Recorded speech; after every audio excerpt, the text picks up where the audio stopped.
안녕하세요. 오늘 딥다이브에서는 공유해주신 AI 버블 붕괴 대비 투자 전략 보고서 이거 좀 깊게 파헤쳐 보려고 합니다. 지금 AI 기대감이 거의 최고조잖아요. 근데 이 보고서는 이걸 금융버블로 보고 심지어 2026년 하반기에서 2027년 사이에 붕괴할 수도 있다. 이런 예측까지 내놓고 있네요. 네, 그렇습니다. 지금 상황이 상당히 좀 과열된 측면이 있다고 보는 거죠. 네, 그래서 오늘 저희가 이 보고서를 가지고 AI 버블의 실체가 뭔지, 또 왜 2026년 말에서 2027년을 붕괴 시점으로 보는지, 그리고 2000년 닷컴 버블이랑은 뭐가 다른지 이런 것들을 좀 비교해 보면서요. 마지막에는 그래서 버블이 꺼지면 어떻게 투자해야 하는지 그 전략까지 한번 살펴보겠습니다. 아마 주목하셔야 할 통찰들이 꽤 있을 겁니다. 네, 보고서의 가장 핵심적인 진단은요, 바로 이겁니다.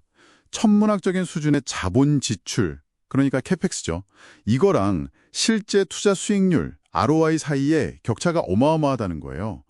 예를 들면 2025년 한 해에만 AI에 들어갈 돈이 1조 5천억 달러로 예상되는데 이게 정말 엄청난 규모거든요. 1조 5천억 달러요? 와, 상상도 안 가는 액수인데요. 네, 그렇죠. 근데 문제는 정작 기업들이 생성형 AI 가지고 파일럿 프로젝트 같은 걸 해보면 그 성공률이 굉장히 낮다는 겁니다. 한 80%에서 90% 정도는 실패한다는 분석이에요. 아, 80, 90% 실패율이요? 1.5조 달러를 쏟아붓는데, 야, 이거 뭔가 좀 이상한데요. 돈은 엄청 들어가는데 결과는 거의 없는 셈이잖아요. 네, 바로 그 지점이죠. 보고서는 이 괴리의 원인 중 하나로 약간 닷컴 버블 때 있었던 벤더 파이낸싱과 좀 비슷한 구조를 지적하고 있어요. 순환적 투자라고 부르는데 순환적 투자요? 그게 어떤 건가요? 예를 들면 이런 식이죠. 엔비디아가 오픈 AI에 투자를 해요. 그럼 오픈 AI는 그 받은 돈으로 다시 엔비디아의 GPU, 그 그래픽카드 같은 걸 사는 거죠. 아, 서로 돈을 주고 받으면서 매출이랑 기업 가치를 같이 키우는 그런 구조군요. 네, 맞아요. 겉으로 보기에는 매출도 늘고 기업 가치도 오르는 것처럼 보이죠. 근데 이게 실제로는 관련 기업들의 위험을 서로 이렇게 묶어버리고 또 증폭시키는 그런 역할을 하고 있다는 겁니다. 약간 좀 위험해 보이는데요? 그 리스크가 시스템 전체로 퍼질 수도 있는 거 아니에요? 그럴 가능성이 충분히 있죠. 그리고 또 하나 중요한 게 1999년 닷컴 버블 때랑 지금의 거시경제 환경이 결정적으로 다르다는 점이에요. 아, 거시경제 환경이요? 어떻게 다른데요? 그때, 그러니까 닷컴 버블 때는 경제가 꽤 좋았거든요. 근데 연준이 인플레이션 잡겠다고 기준금리를 막 공격적으로 올렸어요. 6.5%까지.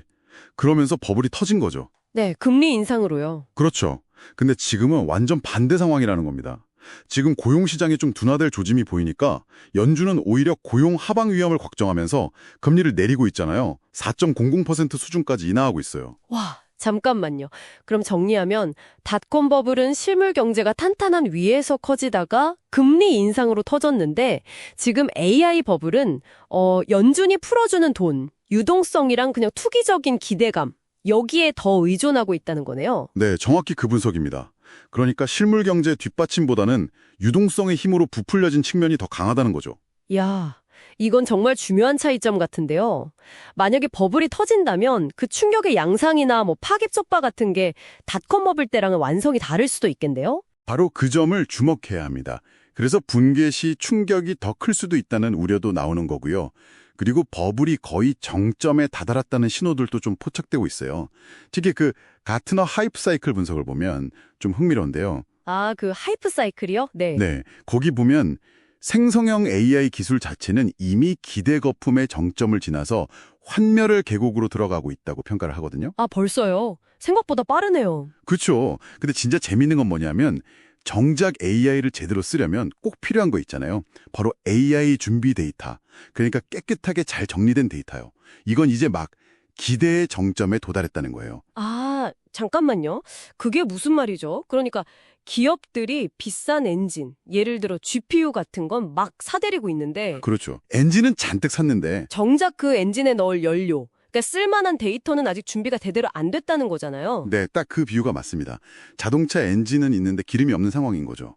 아까 말씀드린 생성형 AI 프로젝트 실패율이 왜 그렇게 높은지 이게 딱 설명이 되는 부분이에요. 야, 이거 정말 아이러니하네요. 핵심은 데이터인데 다들 하드웨어에만 집중하고 있었던 건가 싶기도 하고요. 그런 측면이 분명히 있죠. 그래서 보고서는 이런 분석들을 토대로 만약에 예측대로 버블이 진짜 붕괴하면 어떻게 해야 하는지 그 3단계 투자 전략을 제시하고 있어요. 네, 그 전략이 궁금하네요. 어떻게 대응해야 할까요? 첫 번째 단계는 뭐 당연하겠지만 자본 보존입니다. 일단 살아남아야 하니까요. 버블 붕괴 초기에는 좀 안전하게 미국 단기 국채, T-bills 같은 거나 현금 비중을 늘리고요. 아니면 헬스케어, XLV나 유틸리티, XLU 같은 전통적인 방어 섹터 ETF로 자산을 좀 지키는 거죠. 일단 몸을 사리면서 자산을 지키는 게 1단계군요. 네. 그럼 그렇게 시장이 좀 진정되기를 기다렸다가 그 다음은요? 네, 그다음 2단계가 이제 새로운 기회를 찾는 건데요. 보고서는 AI 버블이 남긴 인프라, 특히 데이터 센터에서 나타날 새로운 병목 현상에 주목하라고 해요. 그게 바로 전력입니다. 파워. 전력이요. 데이터 센터 때문에 전력 수요가 엄청 늘어날 거라는 이야기는 많이 들었어요. 네, 그렇죠. 그래서 그동안 그냥 방어주로만 봤던 유틸리티 섹터, XLU가 어쩌면 데이터 센터 전력 공급하는 새로운 성장주, 픽스 앤 셔블스 2.0이 될 수도 있다는 거예요. 그리고 전력만 까는데 꼭 필요한 핵심 원자재가 있잖아요. 구리, 카퍼. 이것도 장기적으로 보면 유망한 투자 대상이 될 수 있다고 보고요. 오, 새로운 인프라의 병목으로 전력이랑 구리를 꼽은 게 되게 신선한데요. 그럼 마지막 3단계는 뭔가요? 마지막 3단계는 결국 생존자 매수입니다. 누가 살아남을 것인가? 닷컴 버블 때도 보면 결국 아마존이나 구글 같은 회사들이 다 정리하고 시장을 장악했잖아요. 그것처럼 AI 버블이 꺼지고 나서도 AI 자체와는 별개로 원래부터 현금 흐름이 아주 강력한 빅테크 기업들, 뭐 예를 들면 마이크로소프트나 알파벳 같은 곳들이요. 아, 원래 잘 나가던 공영 기업들이요? 네, 이런 기업들 주가가 만약 버블 붕괴 때문에 같이 폭락하면 그때 싸게 살 기회를 노리라는 거죠.